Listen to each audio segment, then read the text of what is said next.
blikající neony, laciné polepy a plastové vývěsky. Takhle to vypadá v centru jednoho z nejkrásnějších měst na světě.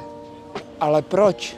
Ahoj, jsem Daniel Kotula z realitní kanceláře Kotula a každý týden pro vás na tomto kanále připravujeme nová videa o zajímavých místech a věcech v Praze a jak se zorientovat na realitním trhu. Proto budeme rádi, když budete náš kanál odebírat. Děkujeme! V tomhle videu se společně podíváme na vizuální stránku centra Prahy. Výjimečně bych chtěl ventilovat takto svůj názor hned na úvod, protože mě docela trápí, jak nedůstojný obraz to vytváří. Pokud jste se nedávno procházeli centrem, určitě jste si toho všimli a možná stejně jako já si kladli otázku, proč s tím nikdo nic zatím neudělal. A právě na to se dnes zaměříme. Proč vůbec tyto obchody vypadají takto strašně? Ty důvody jsou hned dva. Tím prvním je přesvědčení majitelů, že čím víc budou blikat a čím více poutačů na svůj obchod dají, tím víc turistů k ním zamíří. Už ale úplně ignorují to, že když takhle zběsile blikají všichni, tím víc mezi ostatní zaniknou a že to některé lidi úplně odradí. Třeba mě.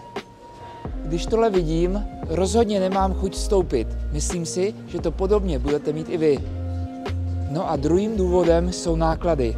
Nechat si udělat polep na okno je otázkou pár stovek, ale promyšlená výloha může stát 10 000.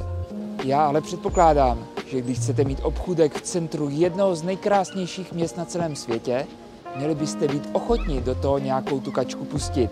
Co myslíte? A jestli si říkáte, že přeci musí existovat nějaká pravidla, jak by takový obchod měl vypadat, tak máte pravdu. Minulé vedení Prahy v tomto směru odvedlo obrovský kus práce. Vypracovali manuál, který podrobně a přehledně ukazuje, jak k poutačům přistupovat, co je akceptovatelné a co už ne. Dokonce ho nechali přeložit i do vietnamštiny a ruštiny, aby si ho mohli nastudovat skutečně všichni, kdo v centru podnikají. Celý manuál je udělaný podle platných a vymahatelných předpisů. A výsledek? Na Královské cestě je vše při starém. Jako už 30 let. Asi se stala někde chyba. Totiž i přesto, že jsou to předpisy vymahatelné, tak to ještě neznamená, že je možné je vymoci.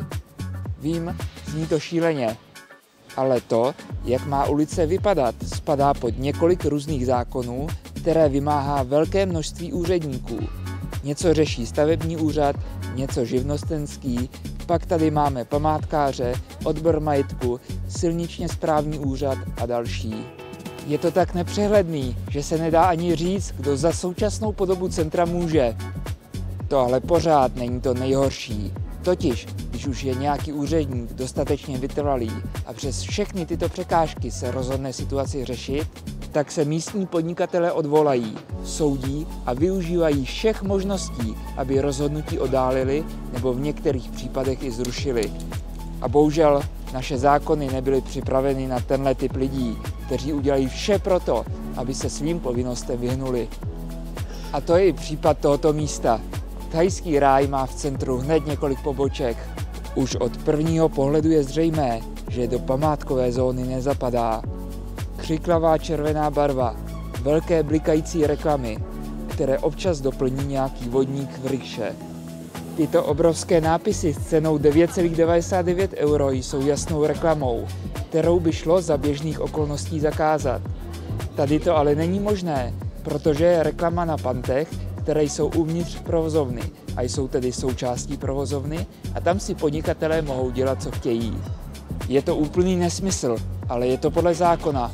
A pak je tady můj oblíbený klaun v maskáčích s tyčí a majákem. Protože tyč není pevně ukotvená, nespadá do působnosti stavebního zákona a nedá se proti tomu nic udělat. A pak je tu tento rikša s vodníkem. Také je to jasná reklama. Ale podle úředníka ministerstva spadá rikša do stejné kategorie jako například kolo, které může běžně na ulici stát. A také není podle ničeho dokazatelné, že tento rikša patří k thajskému ráji. Tak teď nevím, jestli se mám smát nebo brečet. Suma sumárum, stačí mít dobrého právníka, který přesně ví, kde jsou slepá místa zákonů a můžete si vyzdobit provozovnu tak, jak chcete. Co myslíte? Změní se někdy v budoucnu obraz centra města? A díky čemu by se to mohlo podařit? Budu rád za vaše nápady a postřehy do komentářů.